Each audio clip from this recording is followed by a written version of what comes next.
नमस्कार, मैं doctor Amarendra Pandey.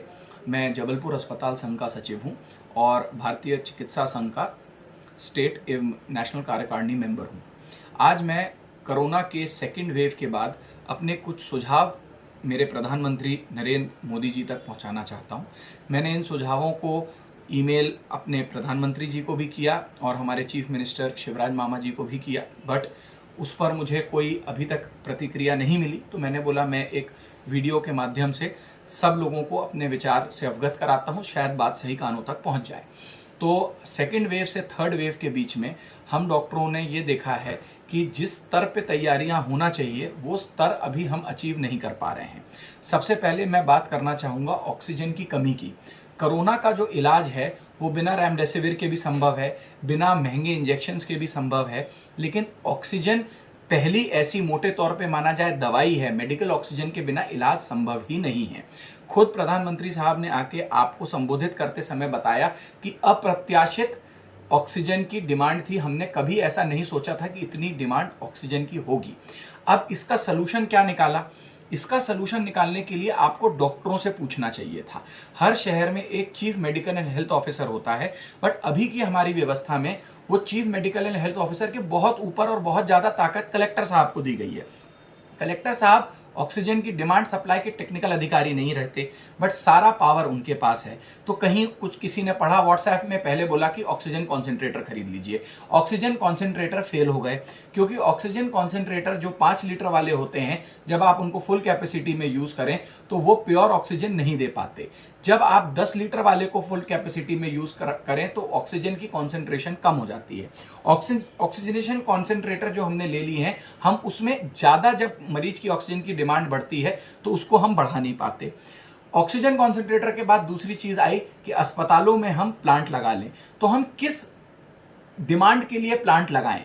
Corona जब नहीं रहता तो एक अस्पताल जिसकी डिमांड 30 सिलेंडर रोज की होती है कोरोना के समय, उसकी महीने की 60 से 70 सिलेंडर की नहीं बचती। तो किस डिमांड पे वो प्लांट लगाएं? दूसरा, प्लांट की गुणवत्ता की कोई टेस्टिंग नहीं हुई। जो ऑक्सीजन प्लांट हमारे अस्पतालों में आज लाके कोई भी इमरजेंसी में लगा दे रहा है, वो ज्यादातर इंडस्ट्रियल ऑक्सीजन के प्लांट थे। इंडस्ट्रियल ऑक्सीजन और मेडिकल ऑक्सीजन के बीच में फर्क होता है स्टेरलाइजेशन का, मतलब ऑक्सीजन को आप कैसे शुद्धिकरण करेंगे, कैसे स्टेरलाइज करेंगे, इसके ऊपर अभी कोई मापदंड नहीं निकाले हैं।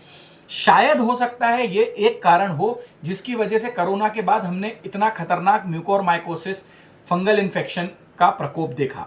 तो ऑक्सीजन का फिर सलूशन क्या है, उपाय क्या है? हर जिले में जहां एक कलेक्टर है वहां पे एक बड़ा प्लांट लगना चाहिए, जैसे किर्लोस्कर कंपनी लगाती है, जिसको एयर हैंडलिंग यूनिट बोलते हैं, जो 700 से 1000 सिलेंडर एक दिन में निकाल सकता है। हमारे जबलपुर के अस्पतालों ने मिलके मदद करके एक हमारे डॉक्टर साहब ने जबलपुर में ऐसा एक एयर सेपरेशन यूनिट एएसयू लगाया, जिससे ऑक्सीजन सिलेंडर 700 एक दिन में निकल रहे हैं। ये जो हमारा एयर सेपरेशन यूनिट है, इसको अलग अलग जगह से लाइसेंस लेना पड़ता है, इसकी गुणवत्ता की टेस्टिंग होती है। इस एयर सेपरेशन यूनिट से जो ऑक्सीजन निकलती है वो प्रॉपर स्टेरलाइजेशन हो रहा है कि नहीं, ये देखा जाता है। और यही तरीका है जिससे सही प्रेशर वाली ऑक्सीजन अस्पतालों तक पहुंचाई जा सकती है। दूसरी बात मैं करना चाहूंगा कि ये तीसरी वेव जो आने वाली है, जब भी आएगी, कब आएगी, कितनी भयानक होगी, ये आपके और हमारे हाथ में है। यदि हम वापस पार्टी करने लगेंगे, वापस बड़ी बड़ी शादियां करेंगे, तो वेव को आने से कोई नहीं रोक सकता। ये वेव बहुत खतरनाक, बहुत भयावह होने वाली है, जैसा सरकार ने बताया बच्चों के लिए। बट 90% अस्पताल बच्चों के अस्पताल नहीं होते। उन जगहों पे अपन को बच्चों के इलाज की तैयारी करनी है।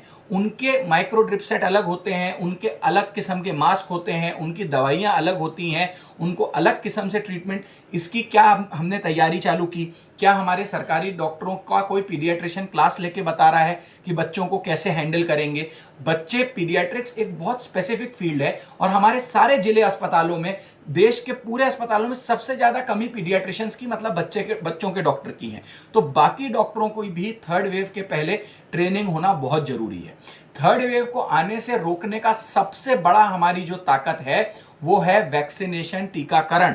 मैं अपने प्रधानमंत्री साहब को साधुवाद दूंगा कि उन्होंने पूरा वैक्सीनेशन अपने हाथ में ले लिया, बट ये काफी नहीं है। जो 25% आपने पेड वैक्सीन रखी है, जिसमें कॉर्पोरेट के हमको एजेंट बना दिया गया है, प्राइवेट अस्पताल को। हमें बिल्कुल वैक्सीन पैसा लगा के लेने में इंटरेस्ट नहीं है। आप अस्पतालों को जैसा आपने पहले चरण में फ्री वैक्सीन दी थी, जो उन्होंने फ्री में लगाई थी, वही चालू कर दीजिए कि आप जैसे स्टेट गवर्नमेंट को खरीद के फ्री में दे रहे हैं, वैसे ही आप अस्पतालों को भी अपना सेंटर बनाइए। सब आपका खुले दिल से साथ देंगे। आप वैक्सीनेशन छोटे छोटे गांव, कस्बों, शहरों तक तभी पहुंचा सकते हैं जब आपके पास नेटवर्क आपके साथ होगा। सारे छोटे शहर के अस्पतालों में ऐसे लोग नहीं आएंगे जो 600, 900, 1200, 1800 की वैक्सीन लगा पाए, उनके लिए संभव नहीं होगा। और ये 25% जो आपने कोटा दिया हुआ है, ये सिर्फ कॉर्पोरेट रईस लोग बड़े शहरों में लगाएंगे।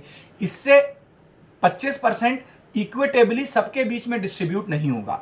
तो आप ये डेटा देखिए कि ये 25% जो आप बेच रहे हैं, अगर सबके बीच में डिस्ट्रीब्यूट नहीं हो रहा है तो इसका कोटा कम कर दीजिए, इसको सेंट्रल कोटा में लीजिए, जल्दी से जल्दी लोगों को वैक्सीनेट करिए। यदि हम 1 महीने में 20 करोड़ लोगों के वैक्सीनेशन के लेवल तक नहीं पहुंचे, अमेरिका ने भी हमको यही वार्निंग दी है, डॉक्टर फॉची ने, सब ने, कि हम जल्द से जल्द वैक्सीनेशन करें और दोनों डोज के बीच के गैप को घटाएं। हम गैप को बढ़ाते इसलिए जा रहे हैं क्योंकि हमारे पास वैक्सीन नहीं है, ये बात हम सब जानते हैं।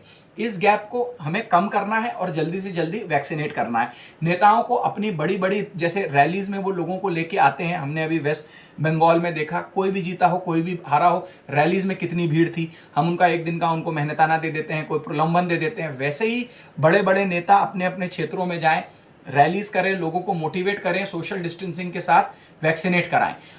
कुछ लोग, अनपढ़ लोगों ने, जिन्होंने ये भ्रांति फैला दी है कि वैक्सीन नहीं लगाना चाहिए, वैक्सीन बहुत खतरनाक है, एलोपैथी के बारे में बात करी है, तो भाई साहब, एलोपैथी वो साइंस है जिसने 1 साल में एक बायो वेपन जो चाइना ने एक हमारे ऊपर छोड़ा था, उसका जेनेटिक कोड भी निकाल लिया, उसकी वैक्सीन भी बना ली, उसका इलाज भी निकाल लिया और करोड़ों की जान बचाई। तो ये इस एलोपैथी को जो हमारे प्रधानमंत्री भी सपोर्ट करते हैं, ऐसे लोग जो अनैतिक धंधेबाज लोग हैं, जो वैक्सीन को गाली बक रहे हैं, जो बोल रहे हैं वैक्सीन मत लगाओ, उनके ऊपर सरकार को कड़ी से कड़ी कार्रवाई करनी चाहिए, जिसमें वैक्सीन हेजिटेंसी, मतलब वैक्सीन लगाने में जो खासकर हमारे गांव के लोग डर रहे हैं, उनको समझ में आए कि ऐसे मूर्ख लोगों की बातें उनको नहीं सुनना है। इसके अलावा जब तक वैक्सीन नहीं आ रही है, मैं अपना पर्सनल एक्सपीरियंस बताना चाहूंगा। मेरे अस्पताल में अभी तक 550 मरीजों का लगभग ट्रीटमेंट हुआ, एक को भी म्यूकोरमाइकोसिस ब्लैक फंगस नहीं हुआ, क्योंकि हम लोगों ने सही समय पे मिथिलीन ब्लू करके एक दवाई का इस्तेमाल किया जो 100 साल से बनाई जा रही है। मैं सरकार को आग्रह करना चाहूंगा, ये बहुत सस्ती दवाई है मिथिलीन ब्लू। गुजरात में जहां पे डॉक्टर साहब लोगों ने इसका यूज चालू किया, वहां उस जगह बरोच में कोरोना के बहुत कम केस हुए। अब इसके अमेरिका द्वारा पेपर भी रिलीज हुए हैं, यूट्यूब पे आईएमए द्वारा सब जगह मिथिलीन ब्लू का पूरा डिटेल दिया गया है। इसको सबलिंगुअली ले सकते हैं, पी भी सकते हैं, नेबुलाइज भी कर सकते हैं। हमारे अस्पतालों में हमने इसको यूज किया है, जबलपुर मेडिकल कॉलेज में इसको यूज किया गया है। जब तक हम वैक्सीन से लोगों को सुरक्षित नहीं कर रहे हैं, मिथिलीन ब्लू, आप कृपा कर इस पे रिसर्च करें, हम लोग से बात करें, हम आपको पूरा डेटा देंगे। मिथिलीन ब्लू गांवों में, शहरों में बंटना चाहिए, इसका यूज बहुत ज्यादा तरीके से बढ़ना चाहिए। आखिरी में मैं बस यही बोलना चाहूंगा कि यदि हम इस महामारी से बचना चाहते हैं तो हम ऑक्सीजनेशन के लिए, ऑक्सीजन की मात्रा बढ़ाने के लिए हर जिला स्तर पे कलेक्टर साहब से समिति बनाने का रिक्वेस्ट करें। बड़े बड़े जो हमारे उद्योगपति हैं, एक ऐसा बड़ा प्लांट लगने में 2-2.5 करोड़ से ज़्यादा का खर्चा नहीं आता। सरकार बहुत अच्छा काम कर रही है। हमारे मध्य प्रदेश में 50% सब्सिडी दी है शिवराज मामा जी ने, बाकी लोगों को भी ये फॉलो करना चाहिए। बड़े बिजनेसमैन सामने आए और हर डिस्ट्रिक्ट में एक ऐसा ऑक्सीजन का सेंटर लगाएं, जिसके लिए अधिकृत किया जाए कलेक्टर साहब को कि वो बुला के मीटिंग करके ये करें। यदि ऑक्सीजन टाइम पे मिल गई, तभी हम इस कोरोना से की जंग को जीत पाएंगे। हम लोगों ने वो समय देखा है जिस समय पे हम लोगों ने वेंटिलेटर्स हमारे पास थे, अस्पतालों के पास, हमारे पास बाकी सुविधाएं थी, बट ऑक्सीजन की घंघोर कमी थी। यदि ऑक्सीजन रहती तो हम और लोगों की जानें बचा पाते। ये समय अस्पताल को कटघरे में खड़ा करने का नहीं है। आप नोटिस देके बोल देंगे कि ऑक्सीजन की जिम्मेवारी आपकी, जिम्मेवारी हमारी कैसे? आप ऑक्सीजन बनाते प्राइवेट सेक्टर में हैं, फिर उस प्राइवेट सेक्टर के डिस्ट्रीब्यूशन पे आप खुद जाके बैठ जाते हैं और आप बोलते हैं पहले सरकारी अस्पतालों को ऑक्सीजन दो, बाद में प्राइवेट को दो। लेकिन जो प्राइवेट में मरीज हैं वो भी तो आप ही के और हमारे ही हैं। तो ऑक्सीजन की कमी कहीं ना हो, इसकी तैयारी, इसका विचार हमें अभी से करना पड़ेगा। ऑक्सीजन कॉन्सेंट्रेटर इसका इलाज नहीं है, ऑक्सीजन प्लांट्स इसका इलाज नहीं है। आपको स्टैंड अलोन ऑक्सीजन यूनिट्स बनाने ही पड़ेंगे। इसके साथ मैं अपनी वाणी को विराम दूंगा। नमस्कार, जय हिंद।